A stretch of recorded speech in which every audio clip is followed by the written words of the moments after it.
दोस्तों, एक समय था जब विनोद खन्ना अपने करियर के टॉप पर थे। ये वही वक्त था जब ट्रेड एक्सपर्ट ने ये घोषणा कर दी थी कि इंडस्ट्री को अमिताभ बच्चन का रिप्लेसमेंट मिल गया है। दोस्तों, उस समय विनोद खन्ना लुक्स और हैंडसमनेस के मामले में अमिताभ बच्चन की टक्कर के थे।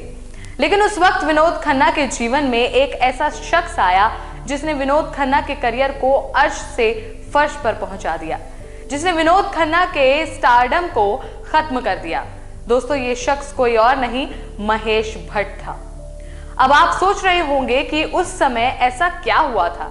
तो दोस्तों, आप बने रहिए हमारे साथ इस वीडियो के अंत तक। हम आपको इस वीडियो में वो कहानी बताएंगे जब अपने करियर की ऊंचाइयों को छू रहे विनोद खन्ना महेश भट्ट की बातों में आकर फिल्म इंडस्ट्री छोड़कर चले गए थे।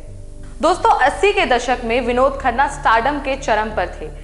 यही वो समय था जब उनकी लोकप्रियता अमिताभ बच्चन के बराबर हो चली थी। कहा जाने लगा था कि जल्द ही वे अमिताभ को पीछे छोड़ इंडस्ट्री के टॉप सुपरस्टार बन जाएंगे। लेकिन इसी दौरान अपनी मां के देहांत से विनोद खन्ना टूट गए।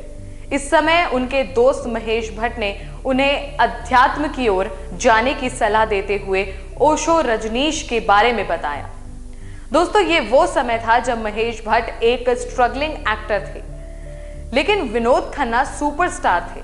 लेकिन फिर भी विनोद खन्ना उस समय महेश भट्ट की बातों में आ गए। एक इंटरव्यू में महेश भट्ट ने इस बात का जिक्र करते हुए कहा था कि ज्यादा लोग नहीं जानते, लेकिन मैं ही विनोद खन्ना को ओशो रजनीश के पुणे आश्रम में ले गया था। मां की मृत्यु से दुखी विनोद को मेरे साथ उस आश्रम में काफी सुकून मिला। हम दोनों सन्यासी बन गए।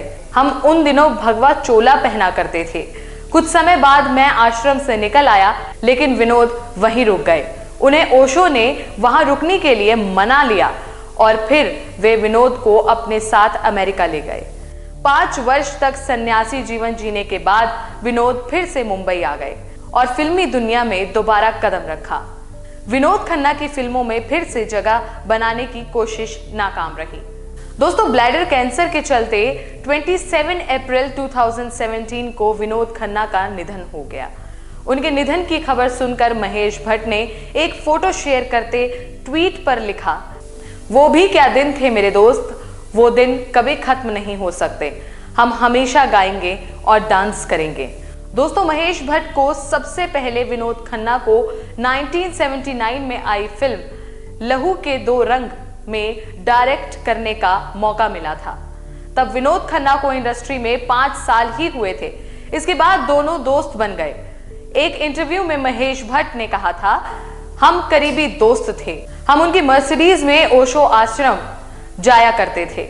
मेरे पास पैसा नहीं था, वे मेरी देखभाल करते थे और मेरी ट्रैवलिंग का खर्चा उठाते थे। वे सही मायनों में मेरे सीनियर थे। महेश भट्ट ने विनोद खन्ना के साथ 1990 में जुर्म और 1992 में मार्ग में काम किया था। तो दोस्तों, आपको ये वीडियो कैसा लगा, नीचे कमेंट बॉक्स में कमेंट करके हमें अपनी राय जरूर दें। अगर आपको ये वीडियो पसंद आया तो लाइक करें और साथ ही बॉलीवुड और टीवी इंडस्ट्री से जुड़ी लेटेस्ट खबरों के लिए हमारे चैनल को सब्सक्राइब करना ना भूलें।